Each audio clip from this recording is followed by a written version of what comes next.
Hello viewers, আসসালামু আলাইকুম। আজবি স্টুডিওর পক্ষ থেকে ব্লেন্ডার লো পলি কার টিউটোরিয়ালে সবাইকে আরও একবার স্বাগত জানাচ্ছি। আমি সাব্বির আহমেদ।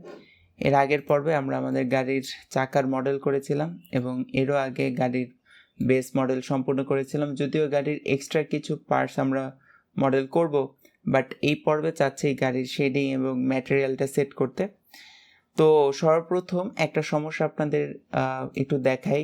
আমরা এই গাড়িটা সিলেক্ট করে রাইট বাটনে ক্লিক করে এখানে শেড স্মুথে ক্লিক করি, তাহলে দেখতে পাবো যে আমাদের পুরো গাড়িটা বেশ স্মুথ হয়েছে, কিন্তু বেশ কিছু জায়গায় এখানে এরপর হচ্ছে এই জায়গাতে কিছু প্রবলেম দেখা যাচ্ছে।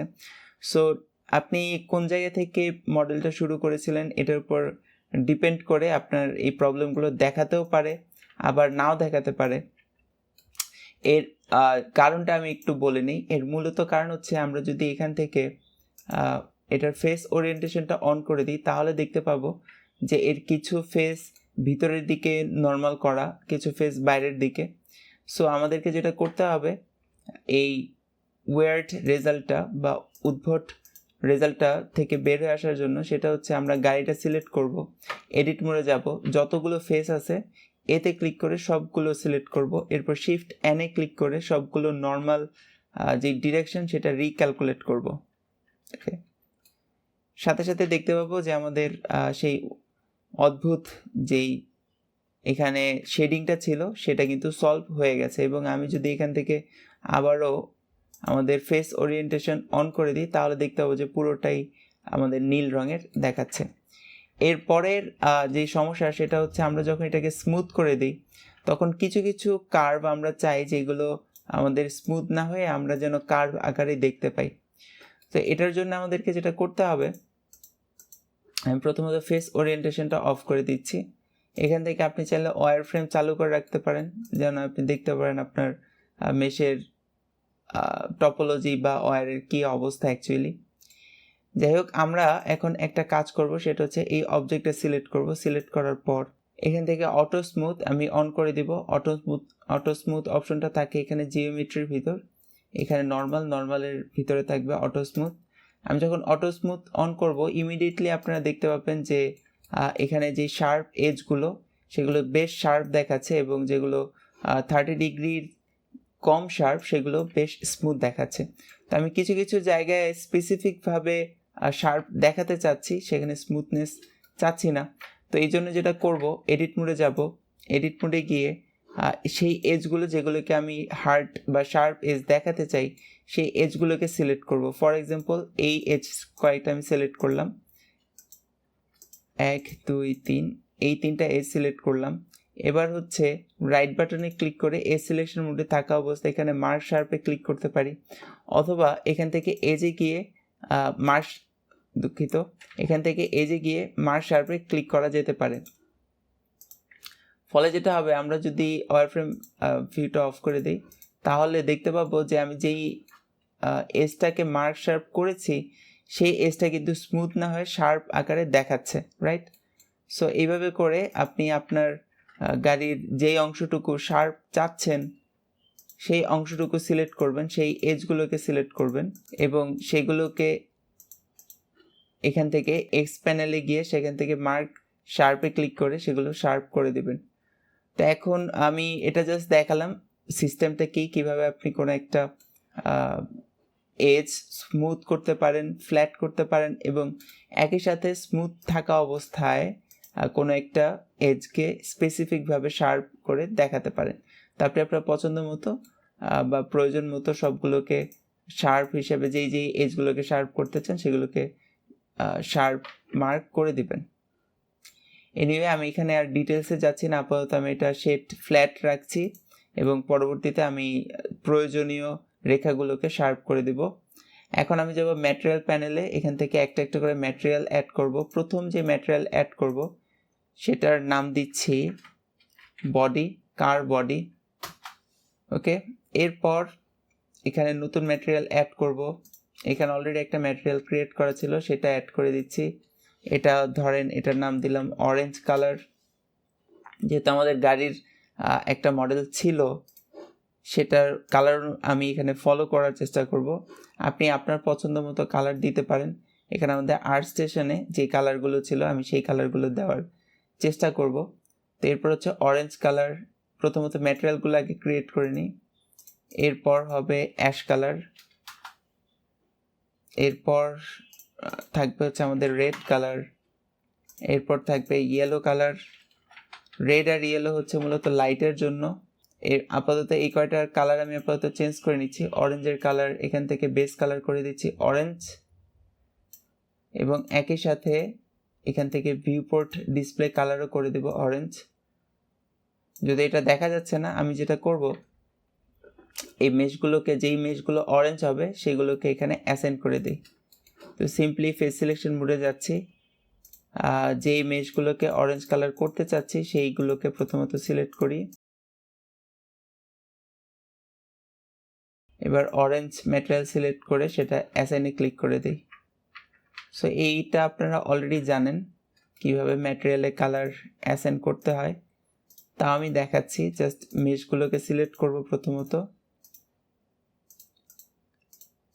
বা ফেসগুলোকে সিলেক্ট করব। সিলেক্ট করে আমাদের যে ম্যাটেরিয়াল আমরা অ্যাসাইন করতে চাই সেই ম্যাটেরিয়ালটা সিলেক্ট করব এবং এরপর এখান থেকে অ্যাসাইনে ক্লিক করব।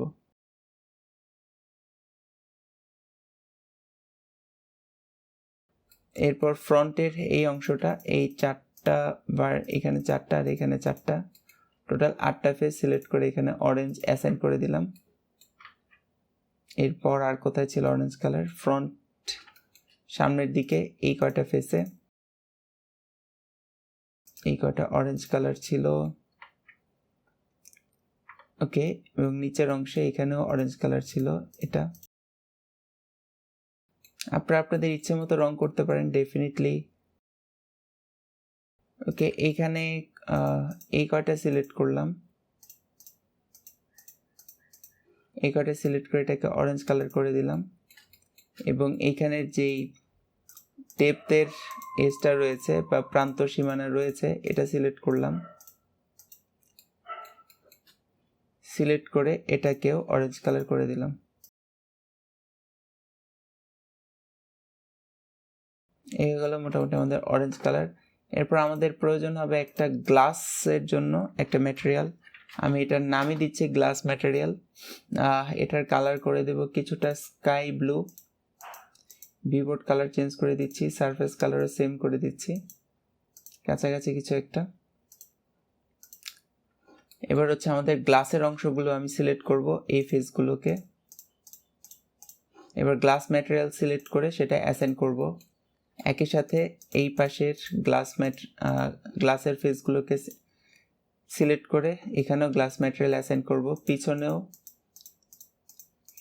এই কয়টা ফেস সিলেক্ট করে এখান থেকে গ্লাস ম্যাটেরিয়াল অ্যাসাইন করব। এরপর অ্যাসাইন করতে হচ্ছে আমাদের অ্যাশ কালার ম্যাটেরিয়ালটা। অ্যাশ কালার ম্যাটেরিয়াল এখানে সব থেকে বেশি বার ইউজ হয়েছে। যাই হোক, প্রথমত আমি এটার ভিউপোর্ট কালার চেঞ্জ করে নিচ্ছি এবং সারফেস কালারও অ্যাশ কালার করে দিচ্ছি। এবার হচ্ছে এখানে যে বর্ডার গ্লাসের সেটা সিলেক্ট করে এখানে অ্যাশ কালার অ্যাসাইন করে দিলাম। এরপর এই কয়টা সিলেক্ট করেও এখানে অ্যাসাইন করতে হবে অ্যাশ কালার। আমাদের যে টায়ার রয়েছে সেটা অবশ্যই অ্যাশ কালার হবে। সো আমি অ্যালে ক্লিক করে সম্পূর্ণটা সিলেক্ট করলাম। আপাতত পুরোটা অ্যাশ কালার রাখি, এটা এবং এটা পুরোটাই।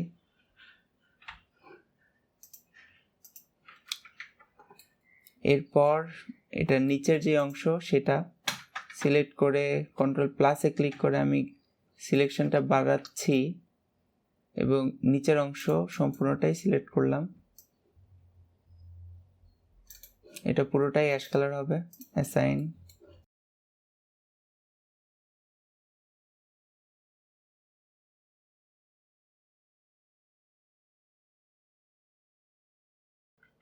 আমি এটাকে একটু হাইড করে নিচ্ছি যেন আমার এখানে ফেসগুলো সিলেক্ট করতে সুবিধা হয়।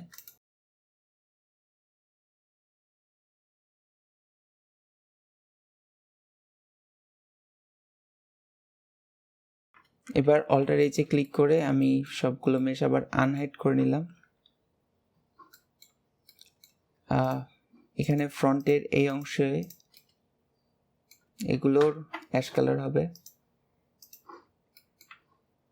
ভিতরের এটা হেডলাইটের অংশ, যদিও আপাতত এটা অ্যাশ কালার করে দিই। পিছনের গ্লাসের এখানে যে বর্ডার রয়েছে সেটাও অ্যাশ কালার হবে।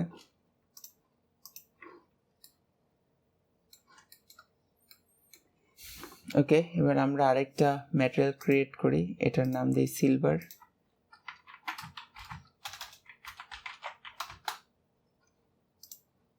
এটা হোয়াইট কালারই থাকুক। এটা হচ্ছে মূলত আমাদের যেই চাকার স্টিলের অংশ থাকবে সেটার জন্য। আমি এটা সিলেক্ট করে প্লাসে ক্লিক করে সিলেকশন এনলার্জ করছি।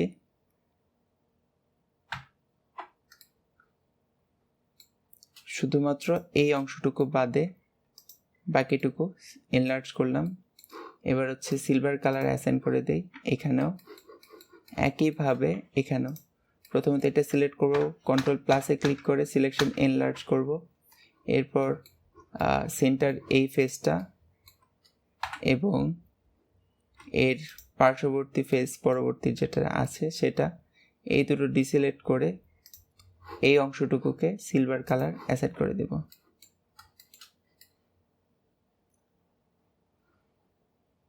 That's good. এবার হচ্ছে পিছনে এই অংশে এটা হবে রেড কালার। তো আমি জাস্ট এটা সিলেক্ট করে রেড ম্যাটেরিয়াল সিলেক্ট করে অ্যাসাইন করে দিচ্ছি। রেড কালারের ভিউপোর্ট কালার রেড এবং সারফেস কালার রেড পরিবর্তন করে নিচ্ছি। একইভাবে ইয়েলো কালারও সারফেস বা বেস কালার চেঞ্জ করে ইয়েলো করে দিলাম, ভিউপোর্ট কালারও চেঞ্জ করে ইয়েলো করে দিলাম। এবার হচ্ছে এটা সিলেক্ট করে ইয়েলোতে সিলেক্ট করে অ্যাসাইনে ক্লিক করলাম। এবার এখানে যে ভিতরের অংশ যতটুকু আমরা ভিতরের দিকে এক্সট্রুড করেছিলাম এটা অ্যাশ কালার হবে। এটা সিলেক্ট করে এখানে কালার অ্যাসাইন করে দিলাম অ্যাশ কালার। তো এই হচ্ছে মোটামুটি আমাদের গাড়ির কালার সেটিং। ম্যাটেরিয়ালের কিছু বিষয় আমরা পরিবর্তন করব যখন আমরা রেন্ডার করব, এটার রিফ্লেকশন বা হচ্ছে ইন্টেন্সিটি কত, তো এগুলো আমরা কিছুটা পরিবর্তন করব যখন আমরা ফাইনালি গিয়ে এটা রেন্ডার করব। তখন আপাতত শুধু কালারগুলো আলাদা করার জন্য ম্যাটেরিয়ালটা সেট করলাম। তো ইনশাল্লাহ পরবর্তী পর্বে আমরা গাড়ির যে এক্সট্রা পার্টসগুলো রয়েছে সেটাও বানানোর চেষ্টা করব এবং এরপর গিয়ে আমরা ফাইনালি এটা রেন্ডার করার চেষ্টা করব। তো সেই পর্যন্ত আল্লাহ রাব্বুল আলামিন সবাইকে ভালো রাখুক। শীঘ্রই দেখা হবে পরবর্তী পর্বে, এই আশা ব্যক্ত করে আজকে এখানেই বিদায় নিচ্ছি। আল্লাহ হাফেজ।